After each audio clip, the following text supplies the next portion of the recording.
India was not what we expected. The noise, the chaos, the sheer intensity of life here, it was exhausting.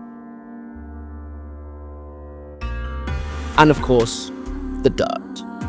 We've been here before, briefly, and tried to come with an open mind, but honestly, we were struggling. We weren't sure if we could handle it. But then, and everything changed. As beautiful as it is, we already knew Delhi wasn't our vibe. There's culture, sure, but it's absolutely chaos, and half the people just want to stare at you, film you, and take photos of you from a distance, or people will literally run up to you and take unsolicited selfies. Then we moved to Mumbai, hoping things would feel different. We've only been in Mumbai for 4 hours and already my throat is killing me from the pollution. It is at so peak. We're currently in a rickshaw getting ripped off as always. But that's part of the experience, it's part of the fun, that's part of India. We are determined to find somewhere in India that we love. It's not Delhi, it's probably not here, but there's a few places we've got in store that it just might be. After nearly killing us several times, and only being able to take us a quarter of the distance we needed after saying that he could take us all the way, our driver said he had no change. So we've got to just chill with man until he finds change. And it's just bare man everywhere. People are just coming up to the rickshaw asking for money, it's mad. Then, while we were waiting, this police officer, apparently, came over trying to do intimidation tactics, which failed, and our driver finally let us out. Nowhere near where we needed to be. So we got an Uber. If ever there was a time I would want a seatbelt, it would be in this country.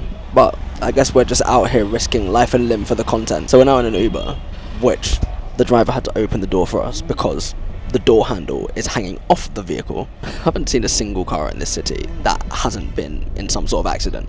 Admittedly though, the drive was quite picturesque, and the pollution gave the sky a beautiful glow. We finally started to see some classic Indo-Saracenic architecture, with Big Ben in the background. Big Ben in the blood clot background. I've never been somewhere before where it feels like at any moment you could just die. You could just die. People will pull up to the pavement where you're walking and just crash into you. I literally seen people get driven into today. It's mad. As with everything else we'd experienced in this city of 25 million people, India Gate was pandemonium. Yet this guy somehow had space to slice up cucumber. We then went into Taj Palace Hotel, appreciated the design, and then left because shock, it was rammed. We'd both been ill in India before, so with a flight the next day, we played it safe and went to a spot nearby called Americano. Sensational food and great atmosphere, but we were looking forward to some real Indian food and hopefully falling in love with this 1.5 billion strong country. The second we arrived, it felt like we were in a completely different country. The roads were clearer, the air felt fresher, the pace slower, and suddenly we had space to breathe. After days of noise, this silence was the best thing we had ever heard. For the first time in India, we felt like we could just be. Welcome to Goa.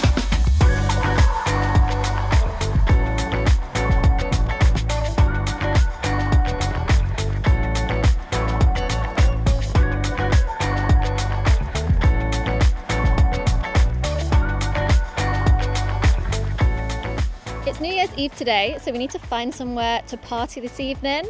But first of all, let's talk about our first impressions. We are on Morjim Beach in Goa, which has an unreal amount of places to eat, drink, relax, chill out. The quality of the food has been amazing, and we haven't paid more than $5 for any single plate of food. Beers are like $1.50, $2. Getting around is really easy, everything's really walkable, but all the venues look spectacular. Modern, tiki vibes, it's a look. Before the festivities started, we ended up here for dinner. The owner, Purvi, and her husband Sid delivered one of the best culinary experiences we've ever had. Generations of Goan cooking passed down through Purvi's grandmother with a modern twist. Incredible. With a newfound lust for India, we headed out for some drinks on the beach and found a spot to see in the new year.